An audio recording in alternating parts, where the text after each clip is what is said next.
I am Marion here, Confident You Podcast. Thank you so much for joining us for this episode of See the Music. Now, some people may go, what does that mean? Well, I have someone here who's going to explain it all to you. I'm honored that he's here to join us tonight. This brother, born in Brooklyn, Mariano Martinez, A.K.A. at Mariano_I_am, first got his taste of dance battling and freestyling on the streets of the well-known Himalayas at Coney Island's Astroland Park. After winning several battles, he decided to try his hand at choreography, putting his Caribbean background to use. Mariano showed he was not only well-versed in hip-hop. Over all these years, he's put his love for salsa, African, house, bachata, dance hall, Punta, Soca, and street jazz dance to great use, allowing him to teach internationally as far as Central America and Korea. His contribution to the Garifuna culture through his amazing renditions of the once lost art of Gunchei gained him recognition, including citations from city government officials. He has been on Good Morning America and Fox 5, and now he's here with us. So no more hesitation, no more delay. Bringing to the platform, Mario Martinez. How are you, sir? What's going on? How are we? All is well. I thank you for Excellent. joining us today. How are you doing, sir? Doing great. Doing great. So Exceptionally well. Blessed and exceptionally highly well. favored. Yes. Come on here, God. All right. So see the music. How can you explain that? How can I explain it? So sometimes people wonder, what does a music note look like, right? So if you ever wonder what a music note looks like, let's just look at a dancer. Just look at a dancer and you'll be able to see the music. Wow. Yes. And that is See the Music. Come on here now. Yes, So See the Music. I think everyone has already, from that amazing bio, all the things that you've done, all the places you've been, they can guess that you are an experienced dancer. But let's go back to how did before dance. Tell us about Mariano. I don't know if there was a Mariano before dance. That's interesting. Yeah, I think my whole life has been dance. Like, even my mom tells, a story of, like, I couldn't, as a child, as a baby, I couldn't stop. Like, I couldn't just walk past a department store with music. I had to stop and just, like, dance or do a step or something like that. So yeah. So I don't think there was anything before dance. There wasn't anything before dance. Wow. Okay. So what was the first experience that you remember that confirmed it with you? Your mom saw you dancing and you stopped and danced, but what was the first interaction or vision of dance that let you know that was it for you? You know what? It was two. Okay. I know it was watching music videos and just, being entertained by that. But it was also one time when I went to an event with my family, and when we got close to the event, there was a couple outside arguing, and like they were arguing, like, shout matches and all that stuff like that. We went past them, but then when we went inside, and then about 5 minutes later, they were inside, and they were dancing like beautifully, harmoniously, and just like in tune with each other. And so I believe the song was Point of No Return by Expose. I think it was either that one or one of the other Expose songs. Yeah, I still remember the song. Wow. Yeah, I still remember. And so that just said to me, no matter what's going on, even if for one dance, music can just take you away. Yeah. Dance can just take you away from Yeah. whatever problems you might have, whatever issues might be going on. Dance can just take you away, if even for one song. Even for one song. Yeah. My goodness. So dance for you started early. What was your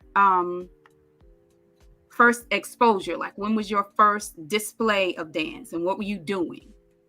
I would say that was it. That was my first one. Like seeing that, going to that event and seeing that. Like that was And the seeing that. first, like, whoa.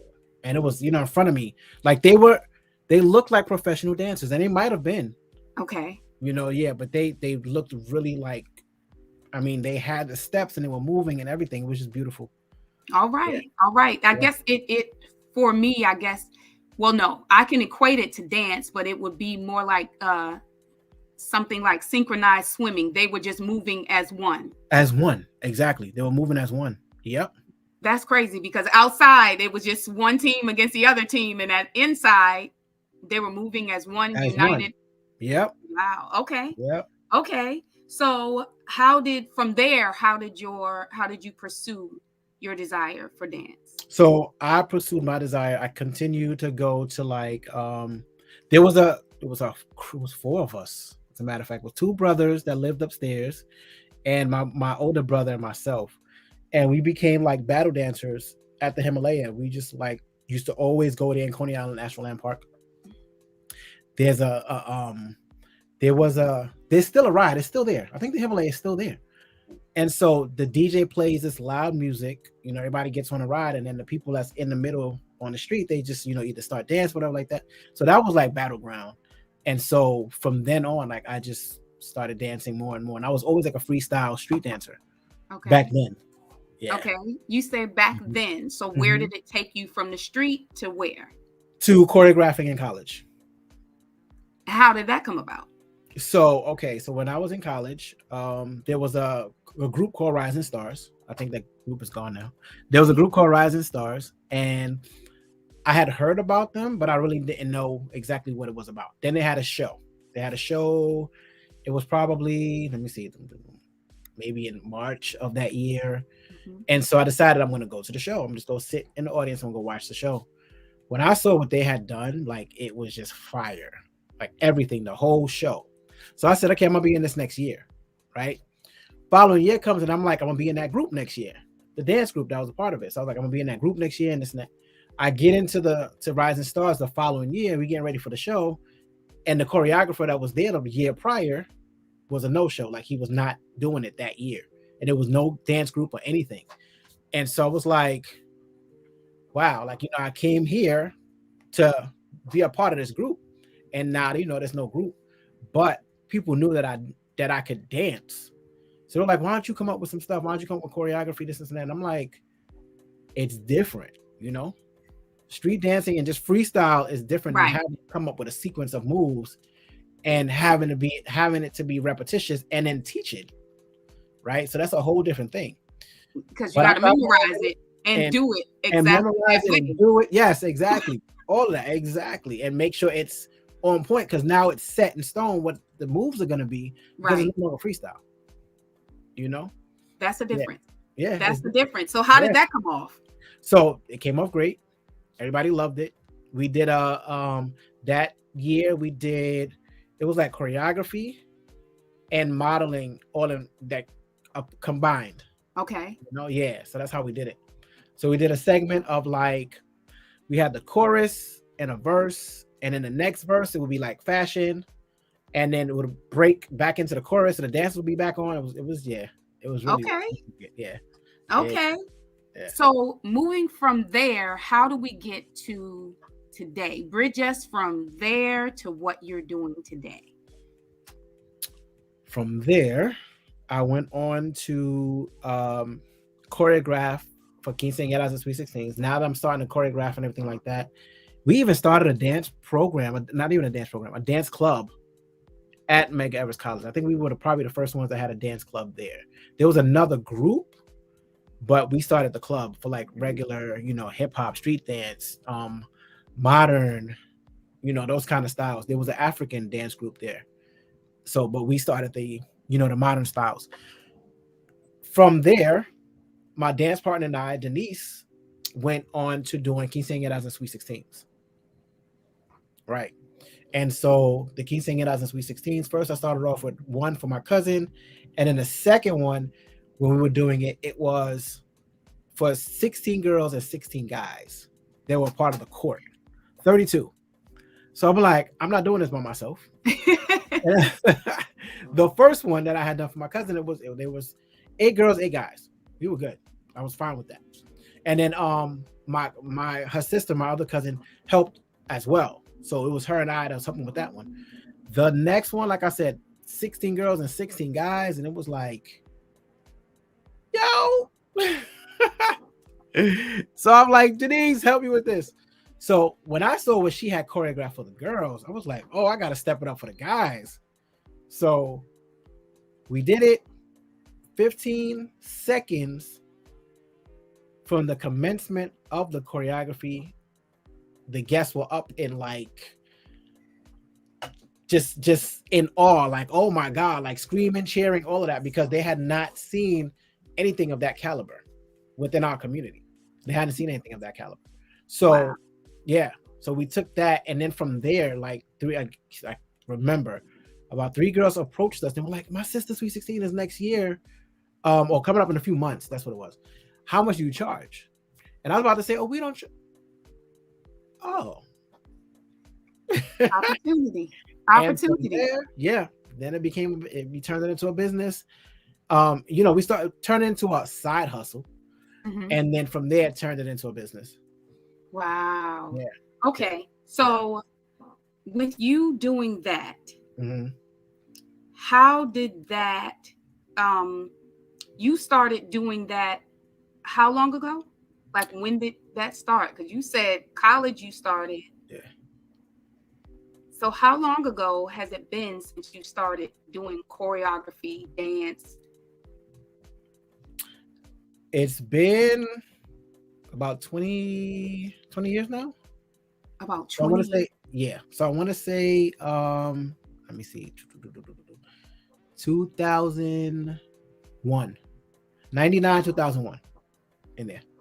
Wow. Okay, that's a long time to be doing what you're doing. Yes. Why do you do what you do? I'm a seasoned veteran. I love it. What do you love about it? Like, what's your mission? What's your goal? So my goal with everything that I'm doing, again, the full umbrella right now is youth empowerment through dance, and has always been youth empowerment through dance. So it's to use dance as an empowerment tool for youth around the world, right? So, and then it's in several layers, right? So there's the quinceañera Sweet 16 layer. There's also the curriculums for schools layer, right? And then there's also a layer for other dancers and youth service providers, so that I can train them on how to get, their youth more empowered through movement and how they can teach them better. Okay. So, yeah. Okay. Yeah. So there's wow. Yeah. Okay. So how they can teach them better. Tell me some of the tactics that you use to teach the young people that you're teaching. It's very admirable that you're working with them. I just want to know what are some of the tools and tactics that you use to help to get them ready for what they're doing. It's not easy to dance, especially that many people. It's not easy to stay in sync, to be, mm-hmm. as one, and it may not even be your thing. So what's some of the tools and tactics? And it's interesting that you say that, because when it comes to the quinceañeras and Sweet 16s, a lot of times, like, some of them are just pushed in there, because a quinceañera and Sweet 16 is like, usually you have a court, like you see these pictures back here, you have a court, but they're made up of cousins, your best friend, a friend of a friend, things like that. So a lot of these youth are just thrown together. That's one. And they're just thrown into this event. That's two, or sometimes a parent agreed and now the youth has to do it, mm-hmm. Like that. So one of the tactics that I use is the ball toss. So right from the beginning, I give them a win. So the ball toss they have to do is a sequence of things they have to do. One, once they catch the ball, they have to say their name. Two, They have to remember the order of everything, the way everything is running, right? Who they threw it to, who they caught it from. 3, they can't pass it to the person on the left or the right. 4, if the ball drops, we're starting all over again. Wait. Okay. And how does this work? So this is what ends up happening. Toss the ball. It drops. Okay, toss it back.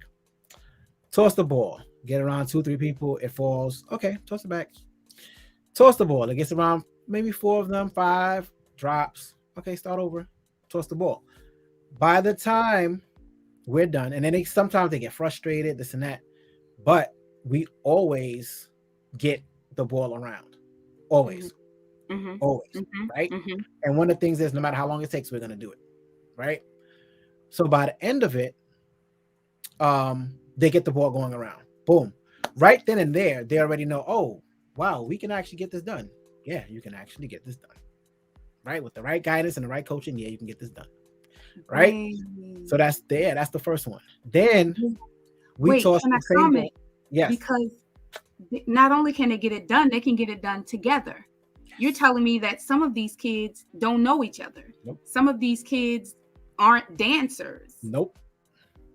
And now not only are they connected through cheering each other on and building each other's confidence and the confidence of the group building as a union. Yep. Okay. Yes. Okay. Yep. What's the next one? What's the next one?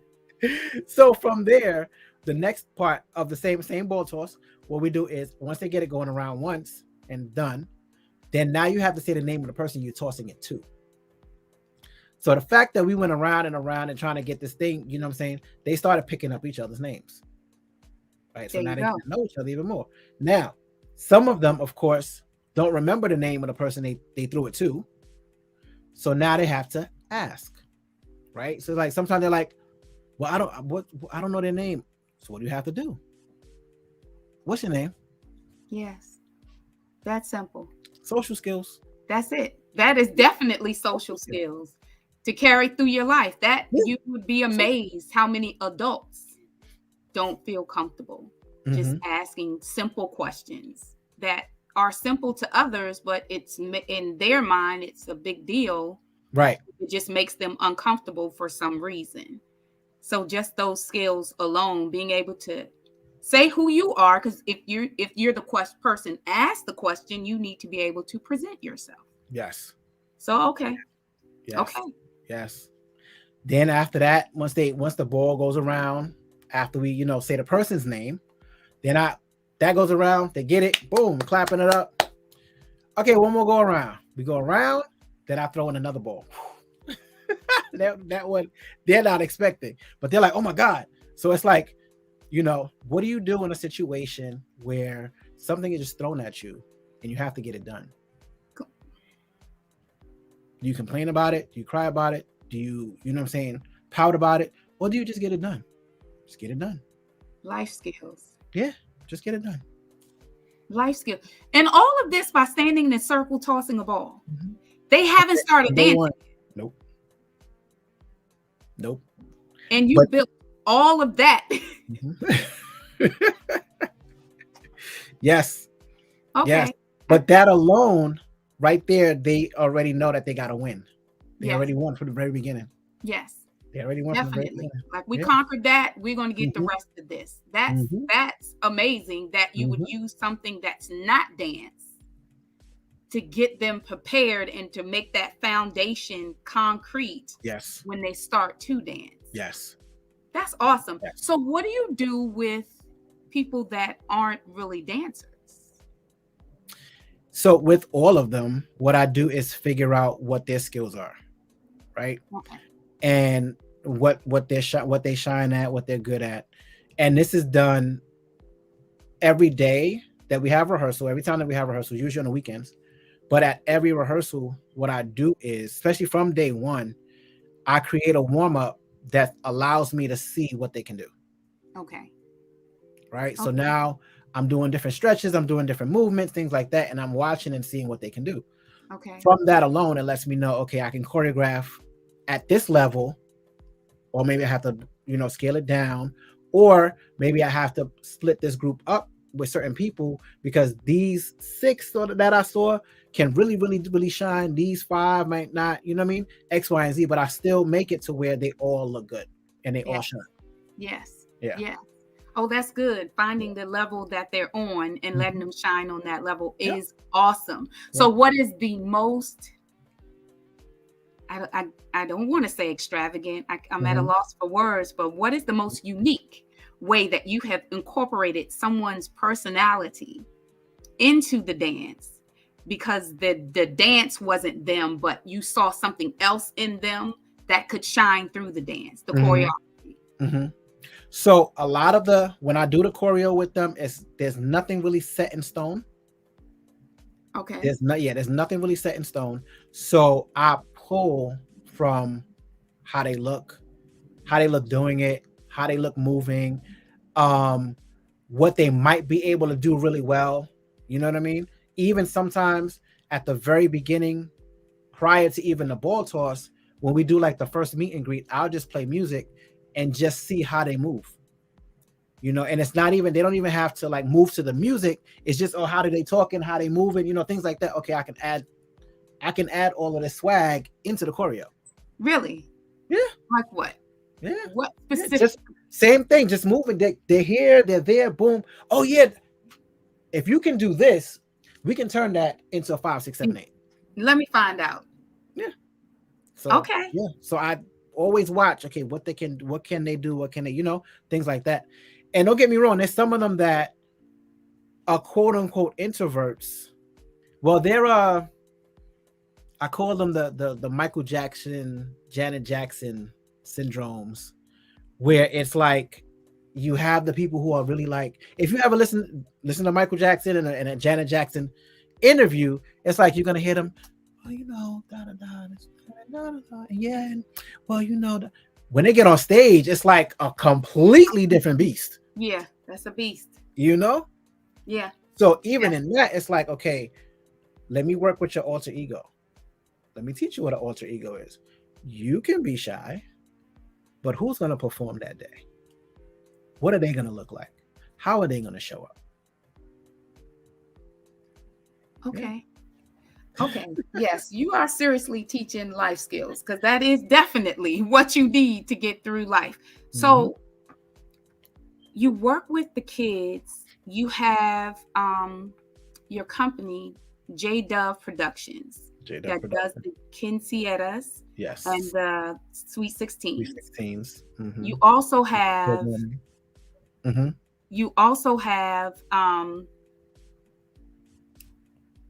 youth empowerment through dance. That's the curriculum for the schools. That the whole umbrella again is youth empowerment through dance.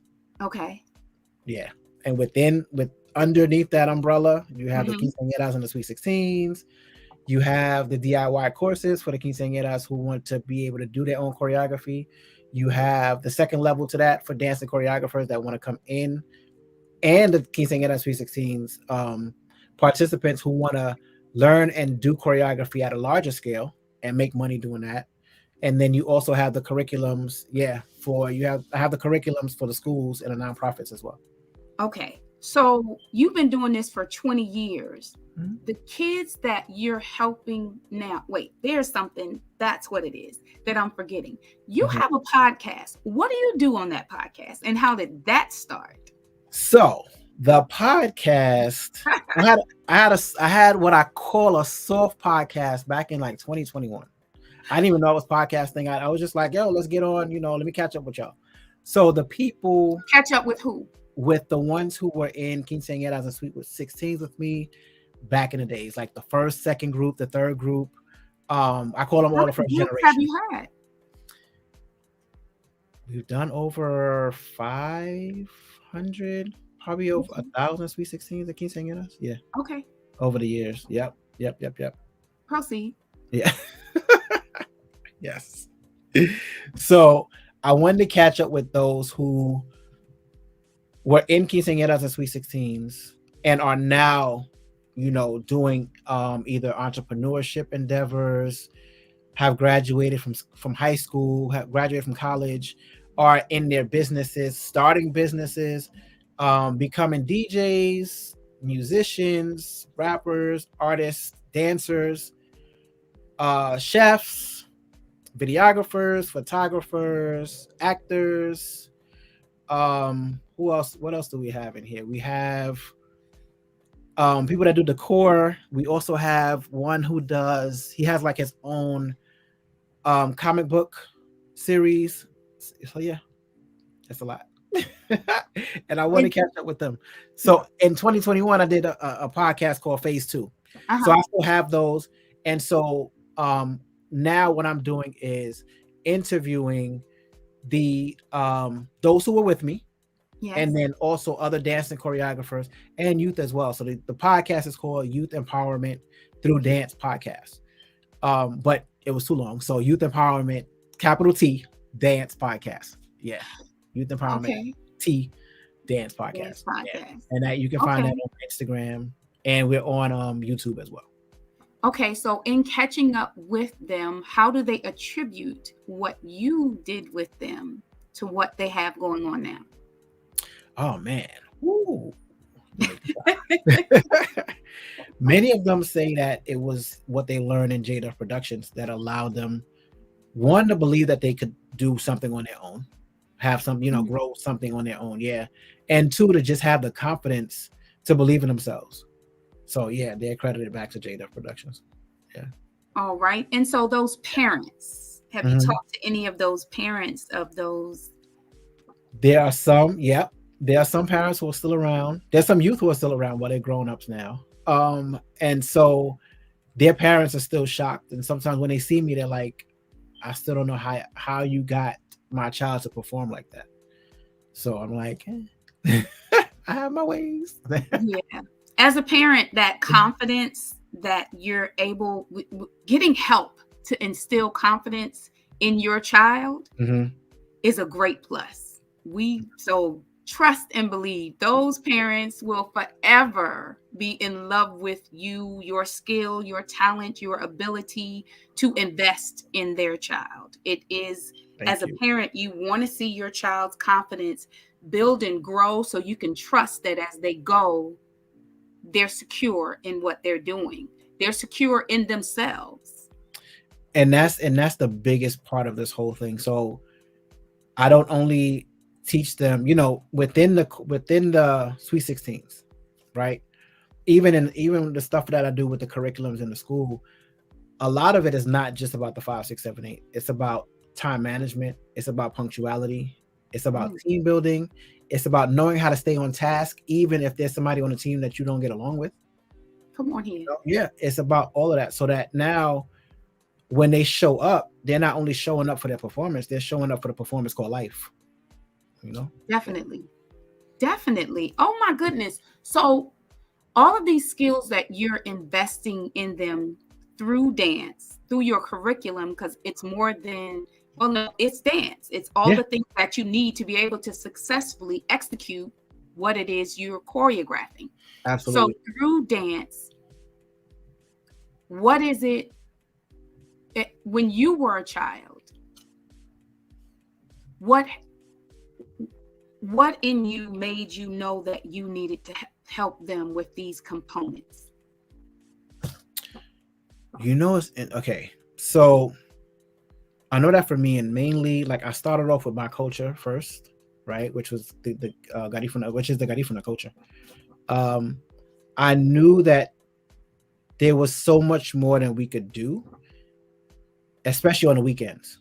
Like we mainly just, and it was community time, because I understand it now, it's community time, but it was like just hanging out in the park, right? Every Sunday was hanging out in the park, or on the weekends it was just like, lallygagging or doing whatever, or probably going to a party, this and that.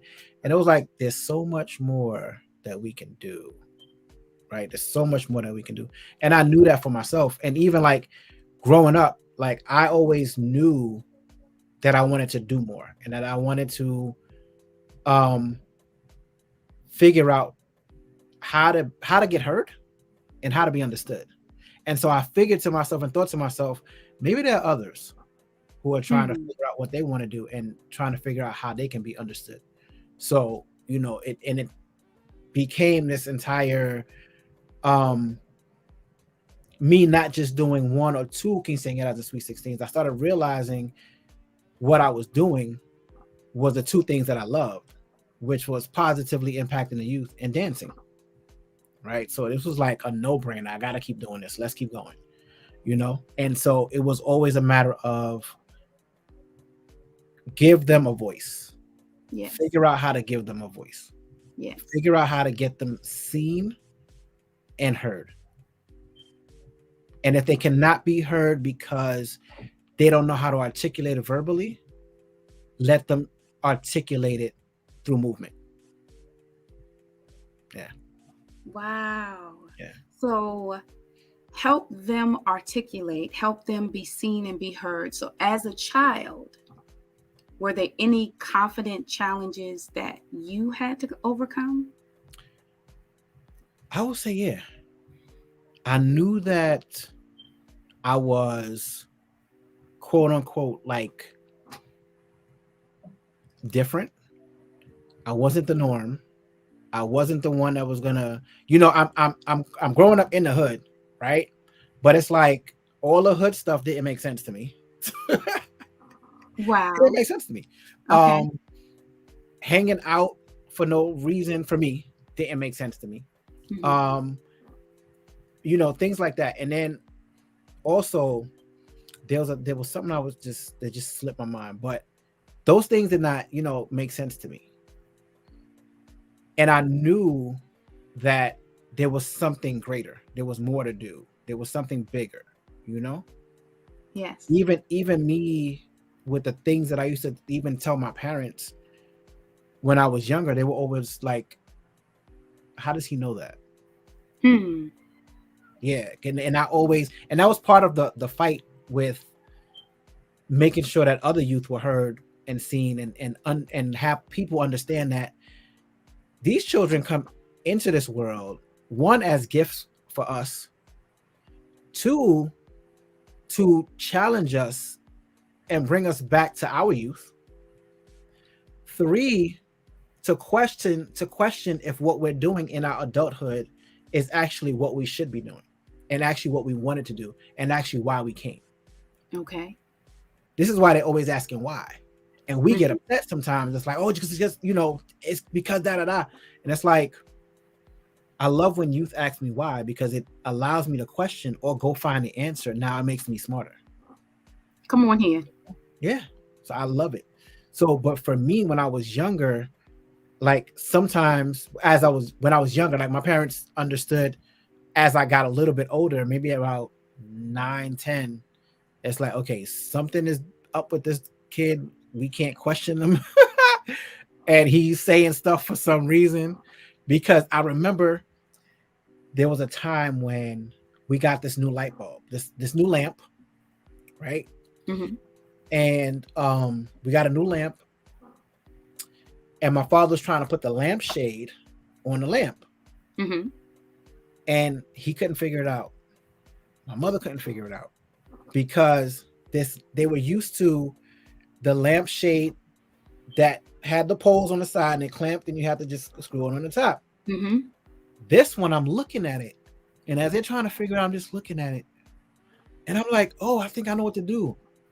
And so I try to reach for it. My father's like, no, move. And then I'm like, no, but I think I know what to do. And then my mother's like, let your father figure it out, this and that. And I was just like, I just snatched it from my father. And what you had to do was separate the clamps on the inside, and it clamped to the bulb. I had never seen that. So I took it, I opened it, I clipped it, and I walked out the room.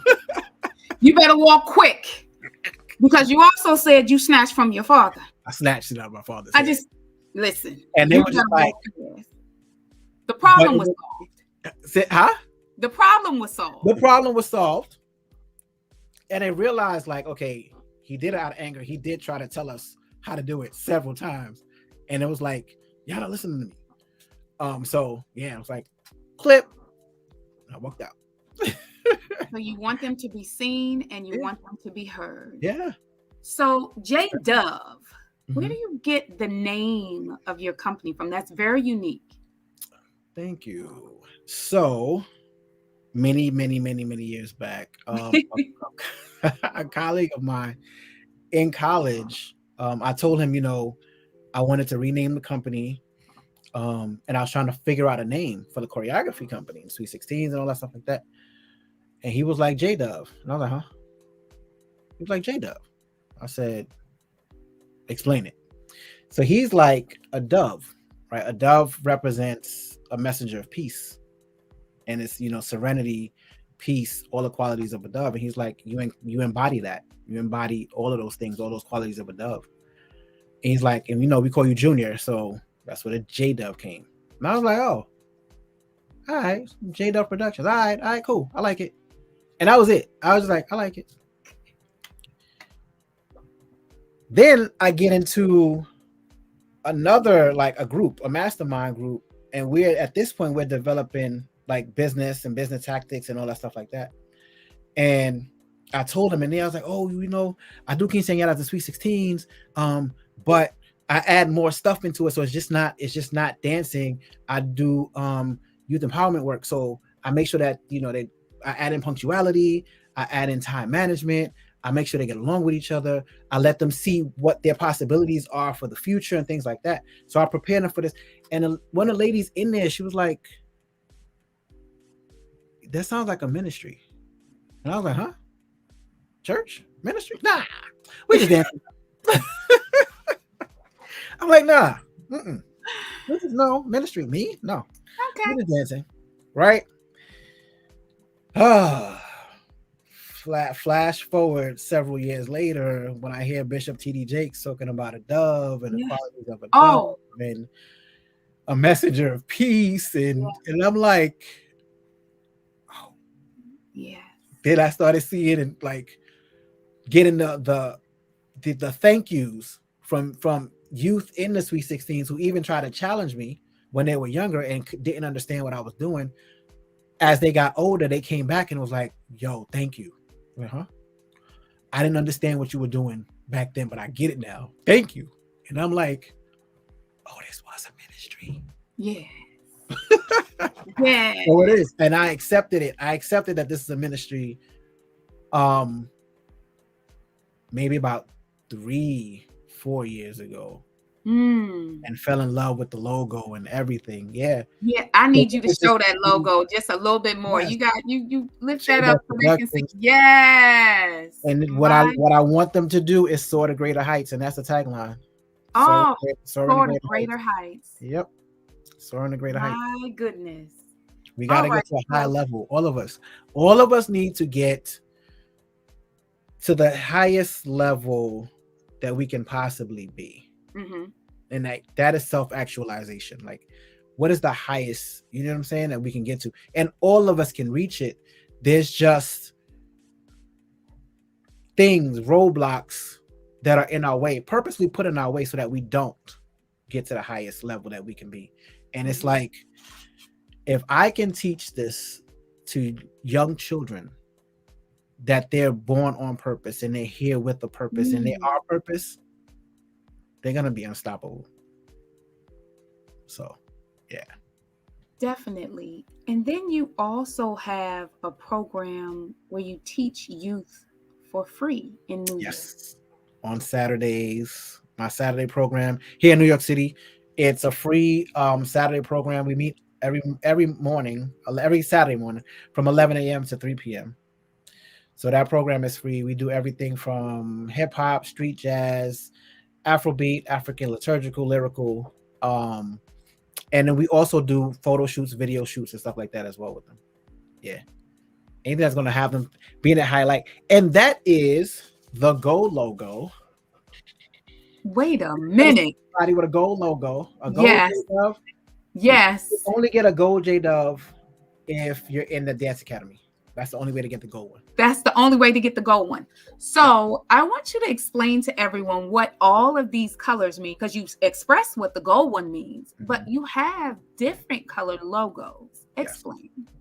So right now what we're doing is I have a brand ambassador in, we're all the way out in Zimbabwe. He's in Qatar now, but he's the brand ambassador for Zimbabwe. So what I'm doing is creating brand ambassadors in different places around the world. Yep. And by taking the logo of their flag, taking the color of their flag, this is the Zimbabwe. Jada. Yes. So J Dub is flying around the world.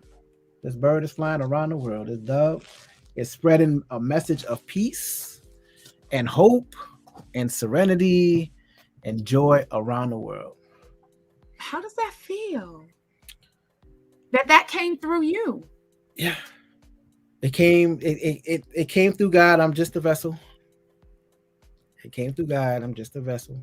Yes. My Lord. It came through God. I'm just a vessel.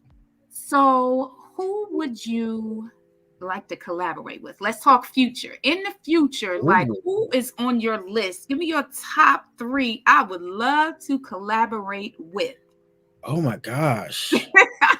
Let me see, because this, and I knew. See, dang, I wasn't ready for that one, but I knew there's this guy, right, who has left the industry. So first and foremost, I'm gonna say Debbie Allen. Come on here. Right? Yeah, I'm gonna say Debbie Allen because she is someone that has worked with the youth, and has her own company and done the whole thing and everything like that. So definitely Debbie Allen. What is this guy's name? Hold on a second. And you sing. Antoine Troop. Okay. That Antoine Troop. I want to work with him because he's also seeing something that I saw. And I don't know if he knows how to help them monetize, but I know how to help dancers and choreographers monetize outside of being a part of the industry. Mm-hmm. So, and that's a wave that he's on right now as well. Creating something specific where dancers and choreographers own it. He got tired of, he's been in the industry, he's left the industry, he's now working on his own business and all that stuff like that. So, and teaching other dance and choreographers to do the same. He's someone I would love to collaborate with.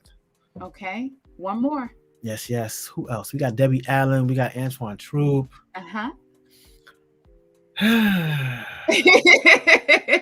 You like just one? I'm wondering, is this on a I don't know, because okay, who would it be between? Who would it be between? Oh gosh. Janet, J-Lo, Beyonce, Usher, Neo. Yeah. Those 5. Okay. Yes.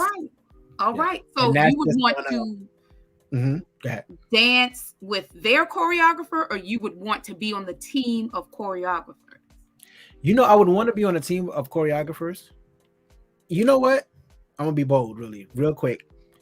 Because I want to be able to pay them for me to be a part of, how does it go?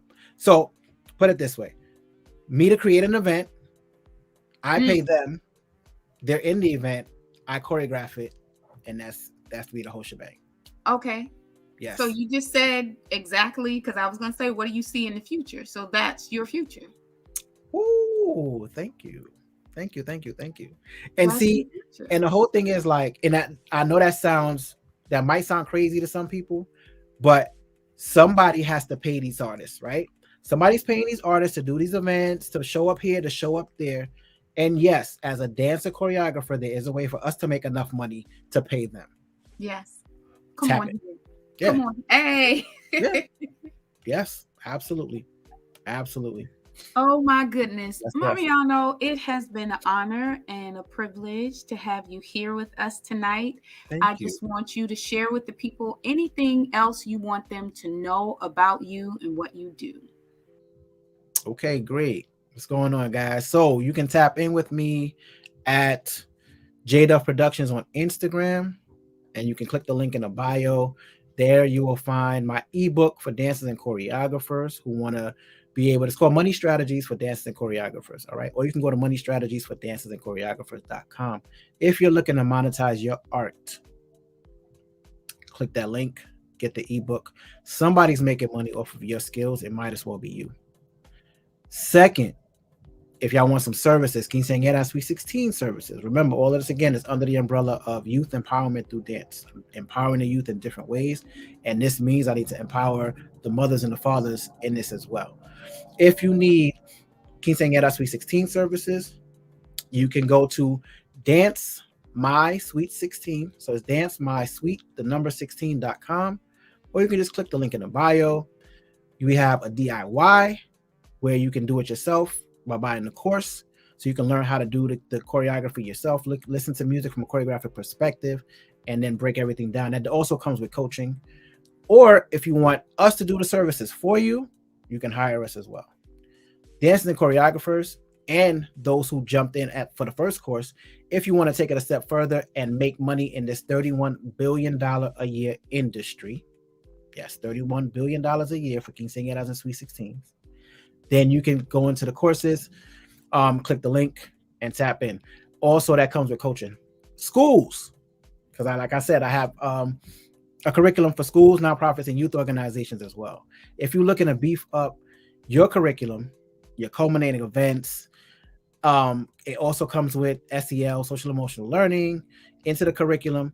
So again, you can go to www.youthempowermentthroughdance.com. Or go to Jada Productions on Instagram and click the link in the bio. Have fun. All right, y'all. Amazing. Awesome. Thank you so much. I appreciate you. Before you get out of here, do you have any confident tools for people to see the music through dance? All right. 1, have fun. Have fun, have fun, have fun. Listen to the music. Just let it move you. Listen to music that has positive messages and can move you into a higher vibration. That's 1. And have fun with it. 2, remember that everything, no matter what it is numbers. Everything is numbers. And so that being the case, even you are a number. Your movement are numbers, the way you walk, the way you talk, everything has a vibration, everything has a flow. And to say that, I also say you are here on purpose and with purpose. And if you ever doubt that, look at your birth date. That is your stamp of approval from the Most High. Thank you. My goodness. Thank you so much for joining us. I appreciate you taking the time. Yes. It's been an honor and a privilege. Thank you so much. Thank you. Thank you. You never cease to amaze me. I just want to take this moment to be a fan for a moment. Everyone, this gentleman is in my business mastermind. He is amazing. The person that you see right now is the person that you always get. Energetic, well-spoken, articulate, very, very focused on the positive and moving forward. I appreciate you taking the time yet again. I appreciate you having me. Thank you. Thank you. All right, everyone. So me again here. I thank you so much, you, the audience, for taking the time. I thank you for being here with me, taking this journey with me.